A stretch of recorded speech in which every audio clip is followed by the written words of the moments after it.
مجھے شادی کا کوئی شوق نہیں، لیکن بابا اور آپ کا اصرار ہے تو ایک شرط پہ راضی ہوں۔ کون سی شرط؟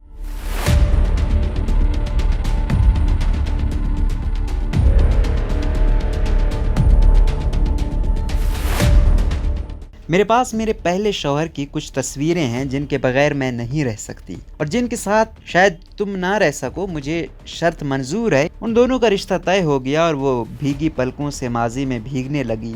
آج سے کئی سال پہلے جب ایک خوبرو لڑکا اس کا رشتہ مانگنے اس کے گھر آیا تھا تو بابا نے کہا تھا میں رشتہ نہیں دے سکتا۔ میری بیٹی اکلوتی ناز و نام میں پلی بڑی ہے، ذات میں بھی ہم سے کمتر ہے اور ہماری حیثیت بھی، لیکن اس نے کہا تھا میں آپ کی بیٹی کو بے انتہا چاہتا ہوں۔ روٹی کی کمی شاید ہو جائے لیکن عزت اور محبت کی کمی کبھی نہیں ہوگی۔ بس اس کا یہی ایک جملہ تھا جس نے مجھے ڈھیر کر دیا، اور یوں میرے اصرار کی وجہ سے اس شرط پر اس کے ساتھ شادی ہو گئی کہ میں سسرال میں کسی کام کو ہاتھ نہیں لگاؤں گی۔ بابا نے کہا تھا 4 ماسیاں رکھ لو، تنخواہ میں دوں گا، لیکن میری بیٹی شہزادی ہے، شہزادی بن کر رہے گی۔ لیکن میرے سسرال والوں کو میرا شہزادی بننا پسند نہ آیا۔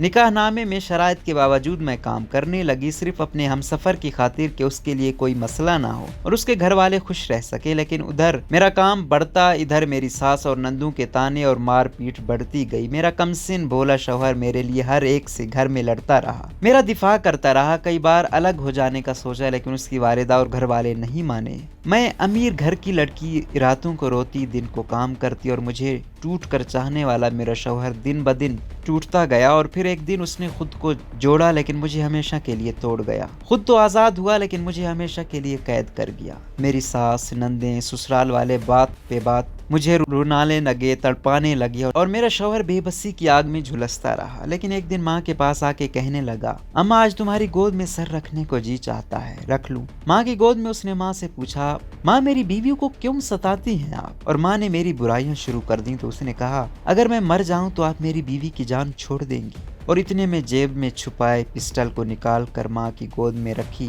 اپنی کن پٹی پر گولی چلا دی۔ جس گود نے زندگی دی تھی میری خاطر اسی گود میں زندگی دے دی۔ اس کا یہ فیصلہ غلط تھا یا صحیح یہ تو بعد کی بات ہے، لیکن مجھے آنسوں سے نجات دینے کے لیے شاید اس کے پاس یہی ایک راستہ تھا۔ آج اس کو مرے ہوئے 5 سال ہو چکے ہیں، لیکن میں اس کی تصویروں کے سہارے آج بھی اس کے ساتھ ہی جی رہی ہوں۔ اب بھی اس کے گھر جاتی ہوں، اس کی محبت کی خوشبو کو قید کرنے، اس کی یادوں کو سمیٹنے، اور جہاں جہاں ہم ساتھ بیٹھتے تھے وہاں بیٹھنے۔ ان 5 سالوں میں بابا نے دوسری شادی کے لیے انگنت اصرار کیا، بے شمار رشتے آئے، لیکن میں اس کے حصار سے نکل نہ سکی۔ آج میرے کزن اور بابا کی بے حد ناراضگی اور اصرار پر اپنے کزن سے کہہ رہی تھی مجھے شادی کا کوئی شوق نہیں، لیکن بابا اور آپ کا اصرار ہے تو ایک شرط پہ راضی ہوں، اور میرے کزن نے شرط منظور کر لی۔